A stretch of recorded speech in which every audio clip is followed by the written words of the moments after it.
homework or anything, but what I'm going to do is just kind of start with circular motion and then work our way towards gravitation, and then from there go to simple harmonic motion. So let's start with circular motion. So when an object is moving in a circle, we have to have some force directed in towards the center there. So again, circle, and let's say that this is a circular track and I've got a car, say right here. Okay? Now, at any given instant, that car has a velocity that is tangent to the path that it's taking. So let's say we're going around at a constant speed. Well, if we're going around at a constant speed, then it's important to note the difference between the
on the actual road isn't some mysterious force directed in towards the center. It's the frictional force between the tires and the road itself. So I don't know about you guys, but coming home today during this blizzard, I was thinking, oh, static friction, please hang in there, because that's what allows you to have control over your car. It's static friction. Once you have kinetic friction, that's when you are actually sliding across the road. So there's actual movement, skidding, if you will, across the road, and generally not good when you're talking about icy conditions. So let's say that this isn't an icy road. We've got a coefficient of static friction of 1. And I want to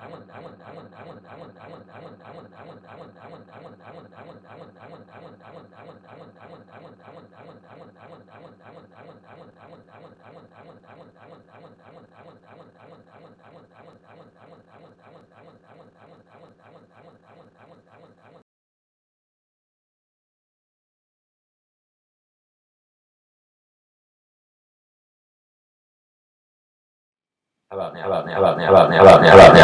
How about now? Okay, can everyone hear me now?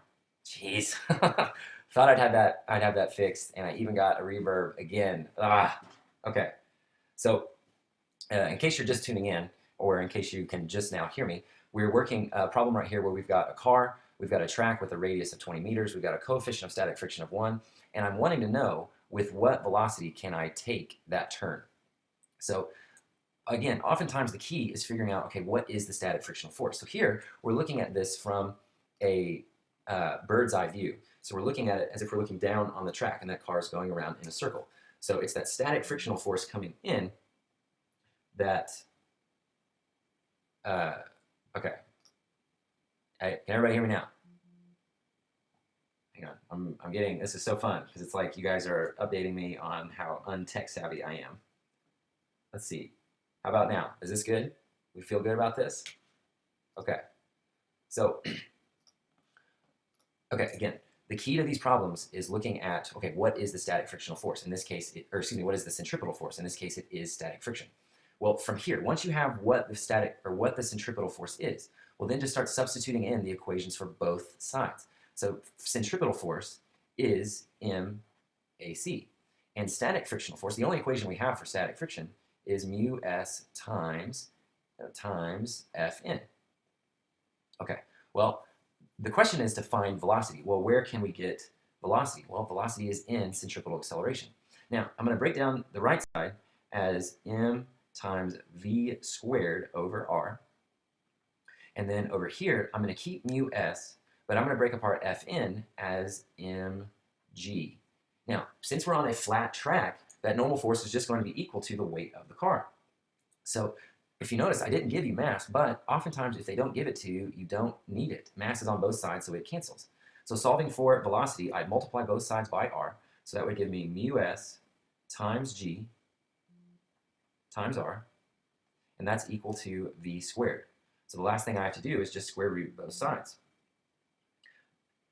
Now, let's plug in our values that we've got. Mu s is just 1, gravity is 10, and r is 20. So this gives me 200 equals v squared.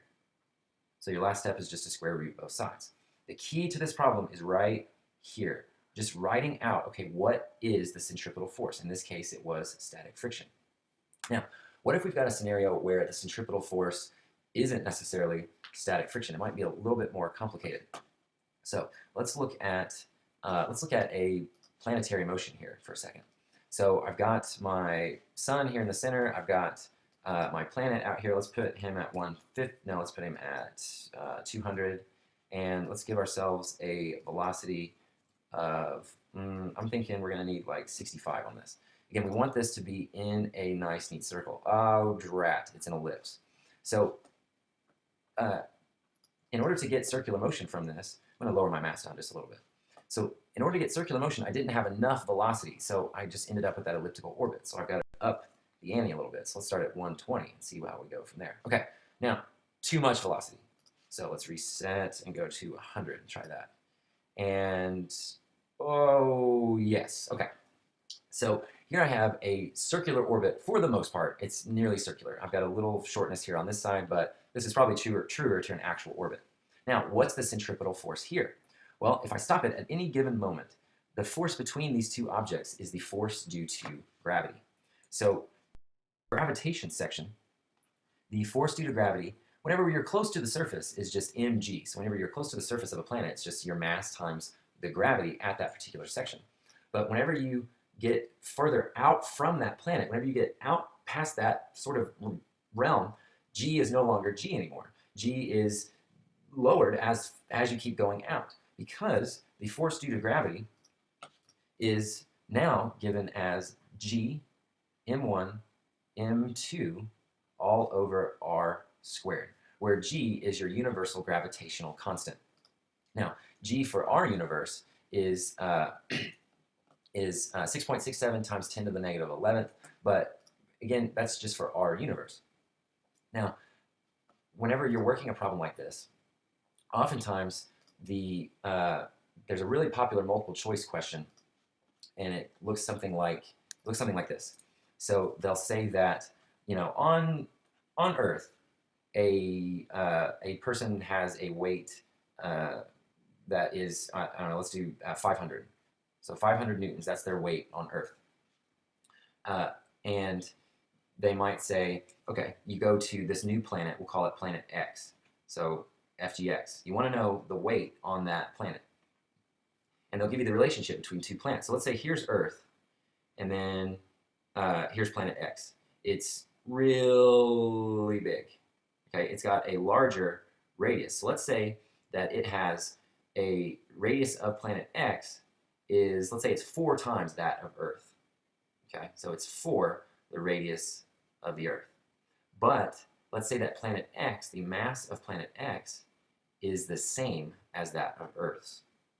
Okay, so I've dramatically increased the radius of my planet, but my mass hasn't changed. So what do your instincts tell you about the weight on this new planet X? Do you think your weight, you've only got 3 options. It's either going to increase, decrease, or remain the same.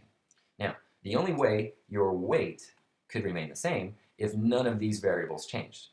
Okay, well, one of these variables, one of the masses, is the mass of you. Well, that's not going to change unless you have a kind of rocky flight to planet X. What does change, though, is this R value. So up top, my masses don't change, but my radius gets a lot bigger. It's 4 times as big, which means weight is going to go way down. So let's actually figure out what our weight would be, just knowing this relationship. So here's how you go about this problem. Write out what your weight on Earth would be. So Fg on Earth, well, that would be G, the mass of the Earth, and then times the mass of you. So my, my mass, over the radius of the Earth squared. So that's my weight on Earth. Now, my weight on planet X. Write it out what it would be. Well, okay, so I've got equals G, and then its mass is the same as the mass of Earth, so I'll just write mass of Earth. And then my mass also didn't change, so my.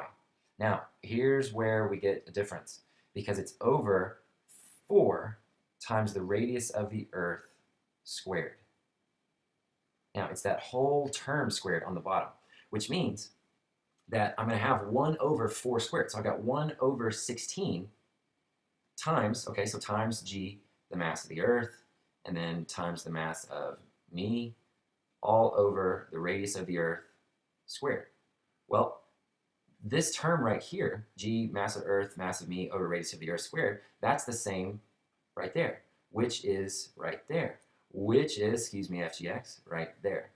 So this term is your weight on the Earth, which is 500. So your weight on planet X would be 500 divided by 16.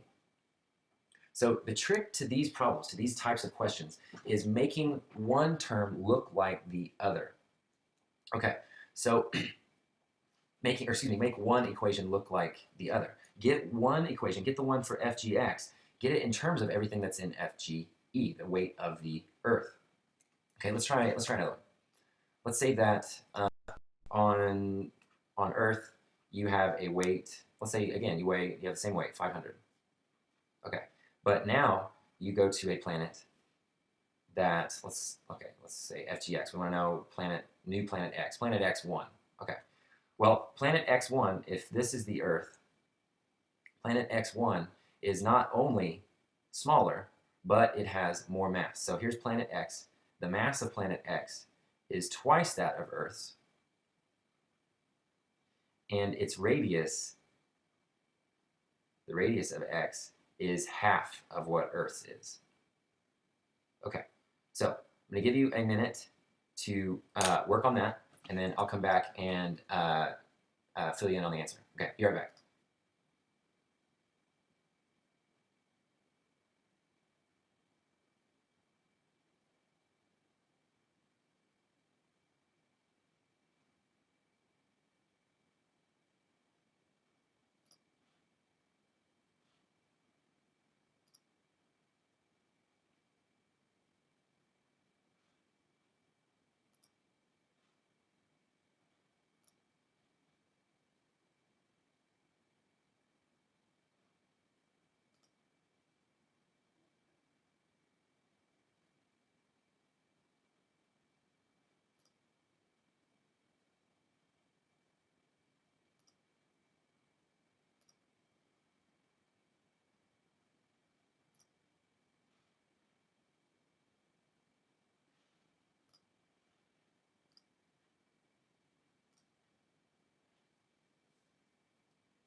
So here we go.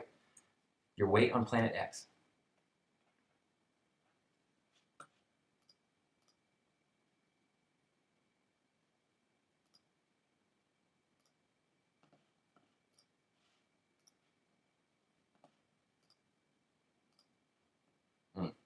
Hang on, I'm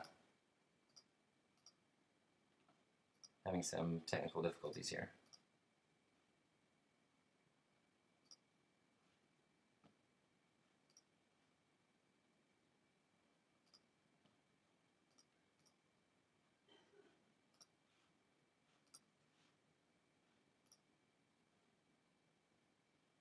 Okay, there we go.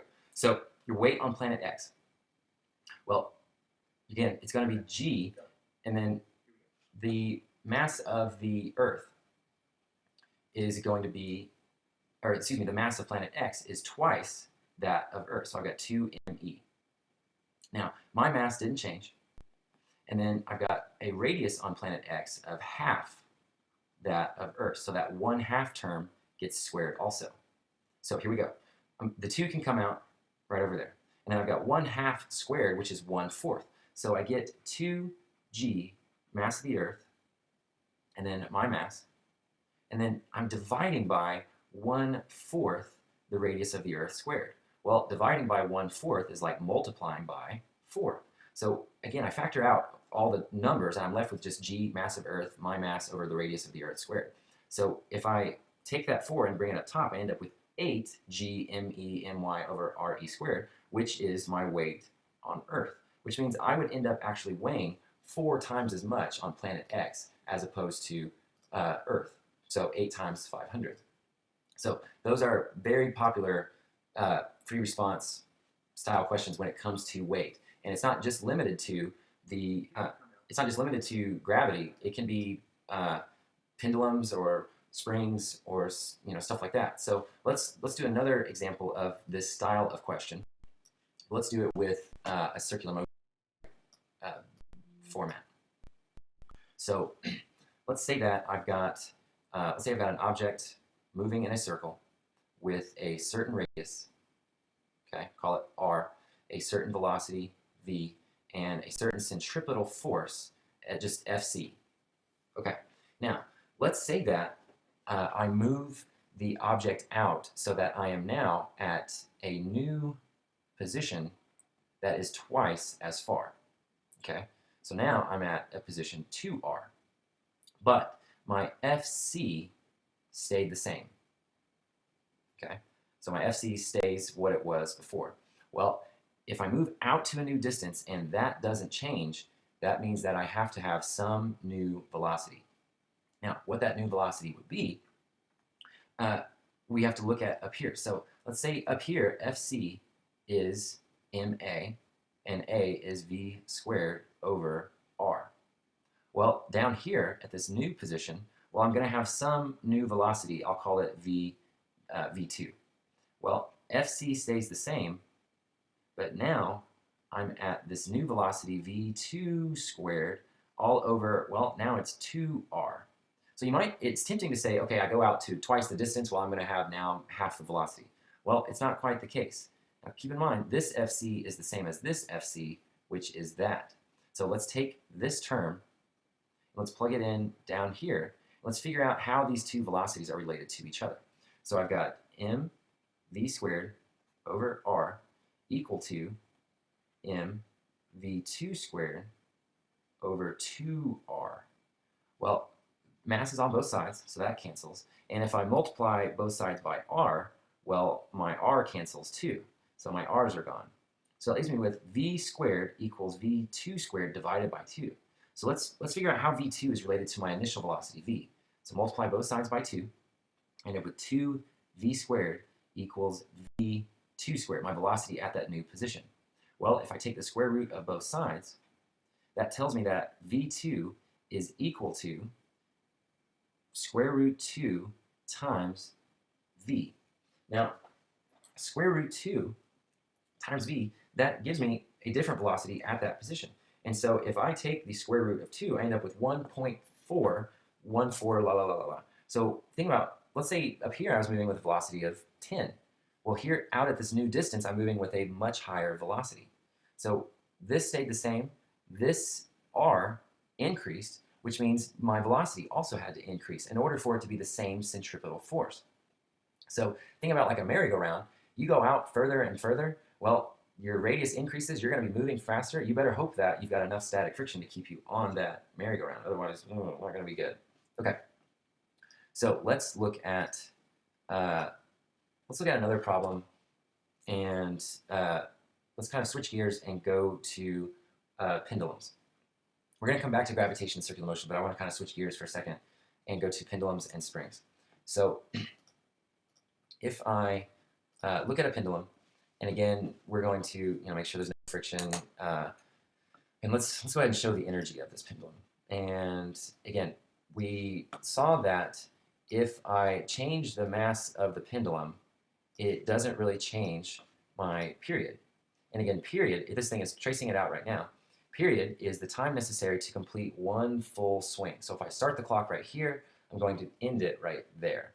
Now what this program does is it starts it in the middle, it swings back, and then it comes back through. And that's the period of motion, so one full swing. Now, what does affect the period isn't the mass, but it's the length of the pendulum and the gravity acting on the pendulum, that restoring force. So if I dial down the length, if I cut the length in half, so I make my length 1 as opposed to 2, I'll bring it out to the same angle. I think it was 12 degrees before, and then start my period. Well, here we go. My period is now 2.01 as opposed to 2.8. So I cut my length in half, but I didn't necessarily cut my time in half. Now, check out over here this energy oscillation back and forth. At the top, at this amplitude of motion here, I have maximum potential. At the bottom, I have max kinetic and no potential. So we'll go back to the bottom here in just a second. So at the bottom, that is where I am moving the fastest. Now, if you're thinking about a pendulum and its motion, at the bottom, you have the fastest motion, which means you have the maximum kinetic energy. Now, a pendulum traces out really part of a circle. So at the bottom, we can consider that to be circular motion.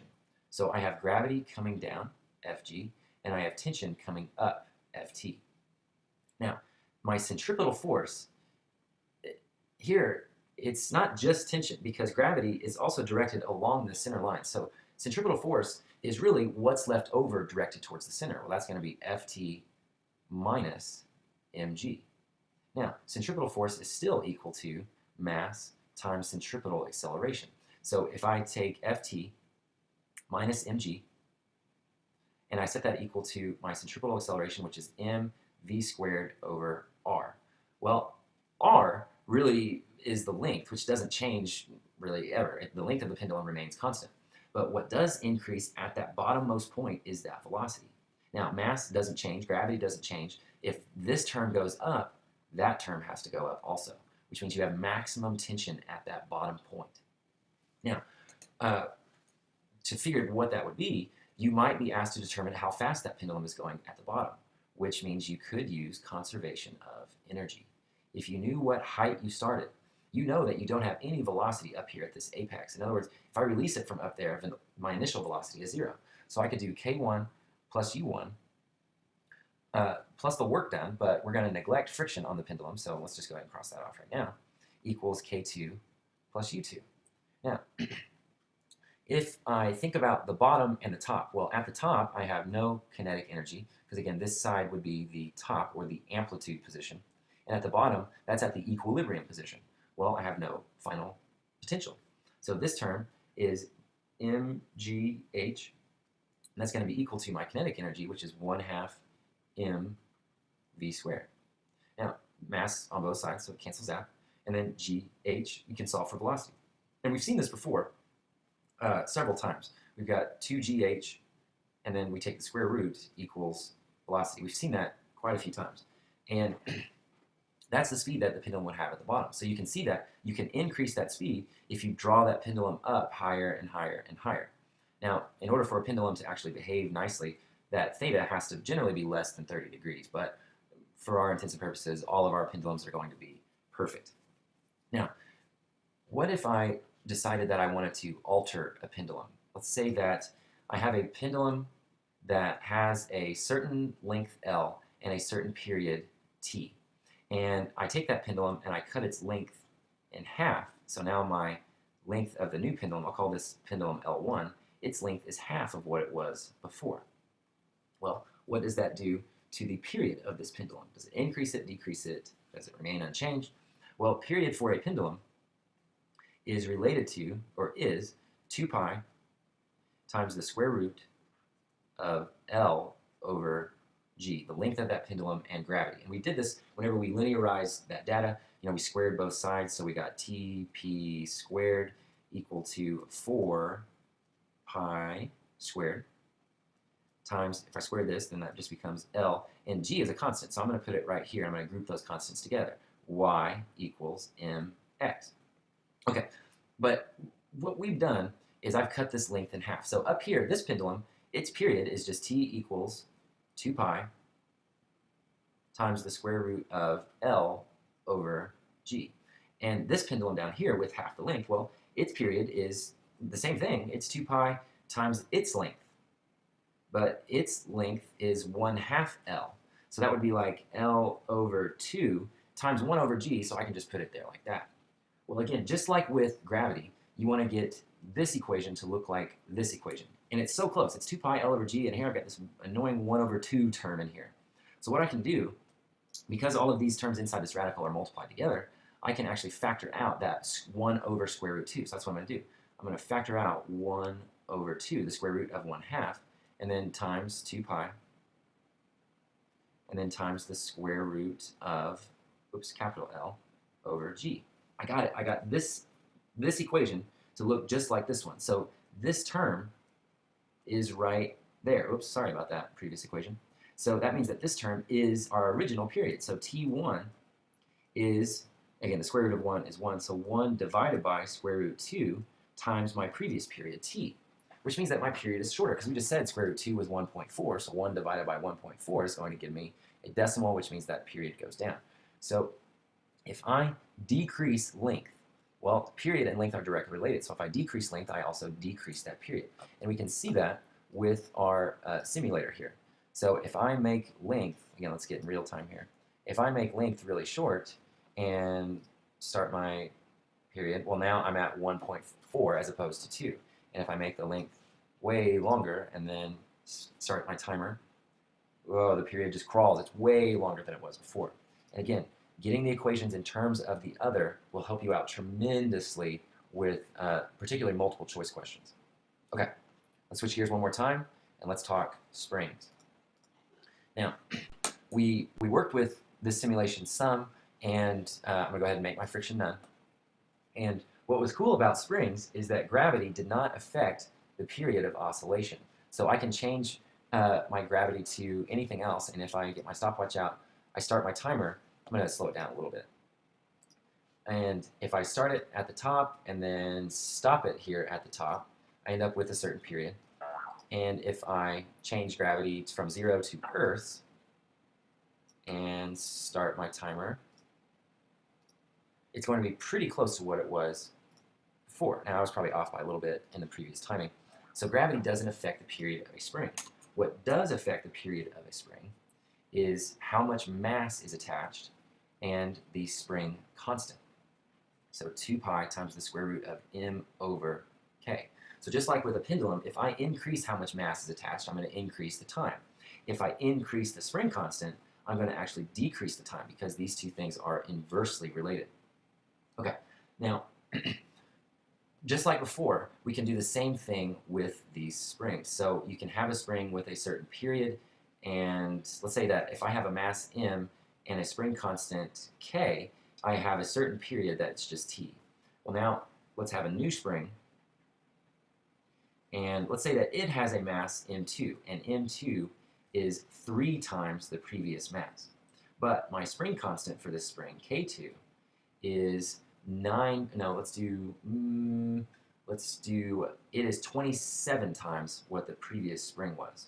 Okay, so I'm going to give you just a minute and look at this, get this bottom spring's period, its period, and I want it, how it's related to the previous spring. So it's got a spring constant that's 27 times the original, and it's got a mass that's 3 times the original. And how does that period change?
Okay, so let's knock this out. Here we go.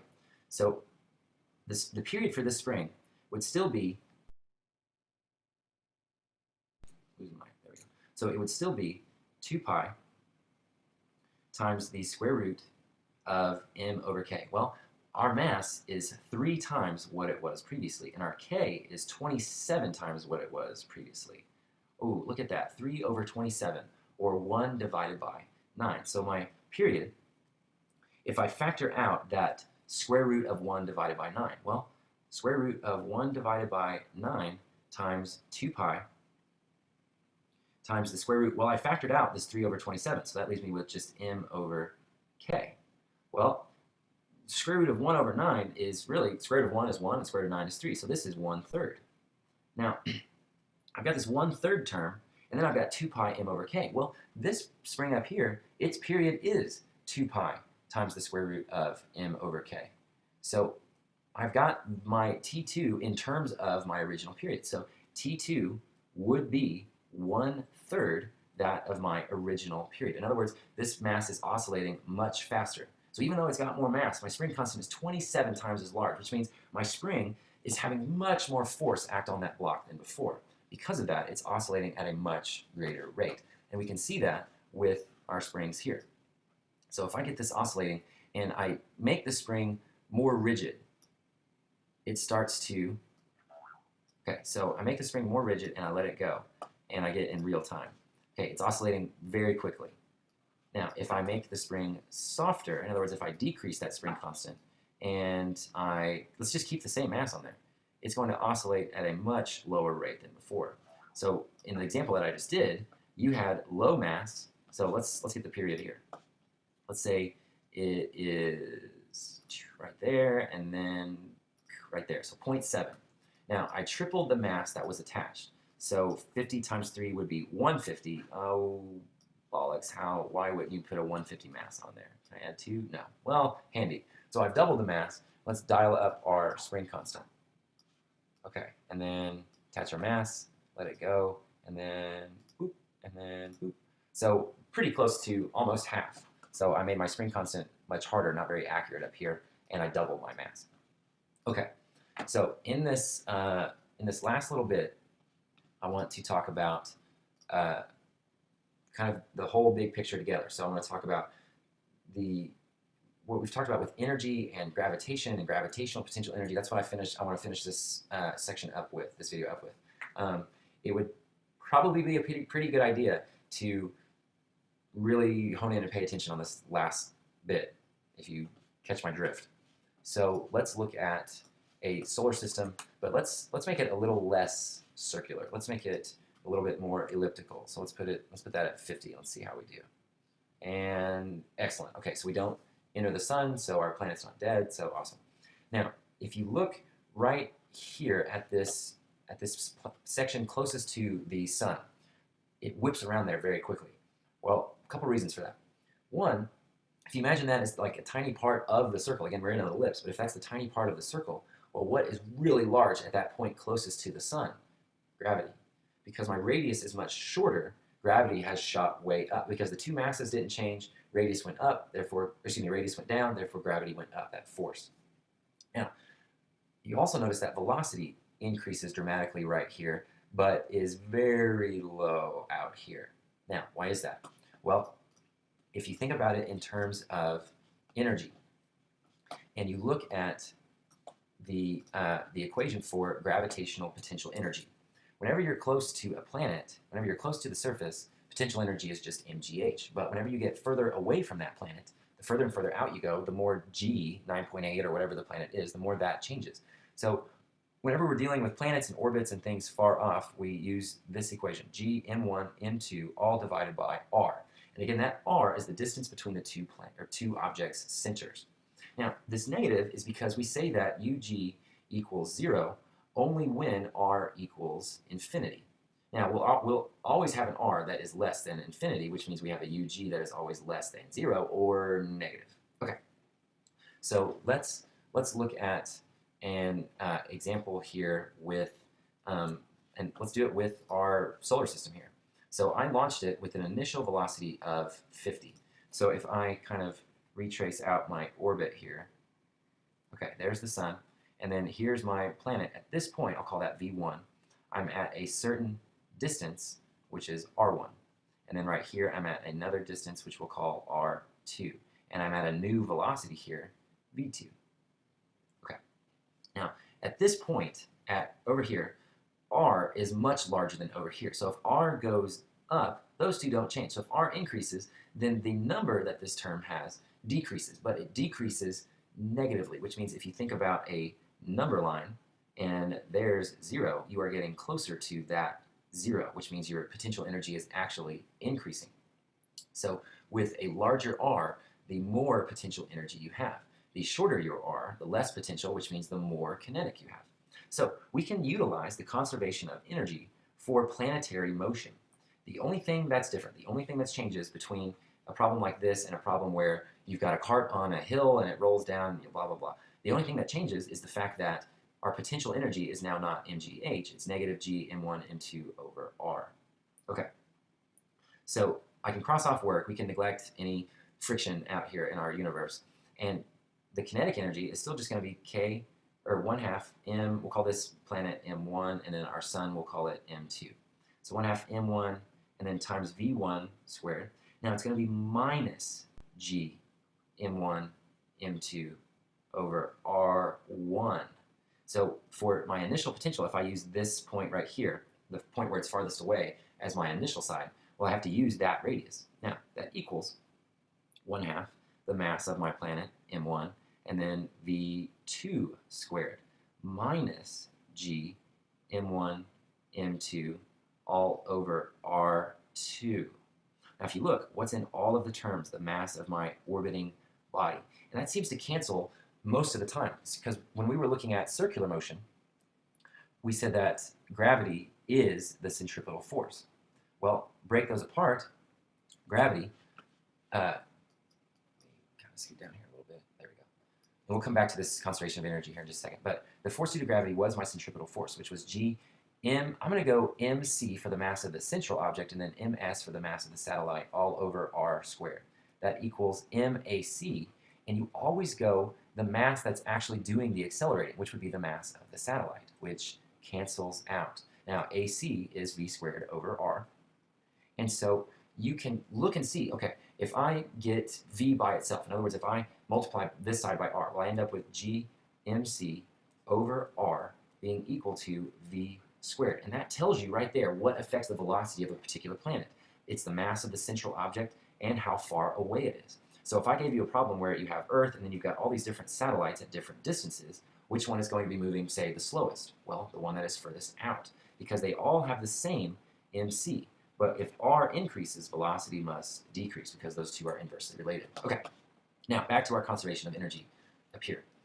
If I wanted to solve for this v2, this velocity right here at this point closest to my star, well, you would have to know, okay, velocity at some other point, the mass of what you're orbiting around, and the distances at each of those points. If you know all of those things, you can solve for that final velocity. So if you want to check and kind of do a problem here, you've got a distance over here, r1, of 200. So I'll go ahead and write these out for you. R1 is 200. The mass of your central object is also 200. So MC is 200. How handy is that? And remember, in our solar system simulator, G is actually 10,000, not 6.67 times 10 to the negative 11.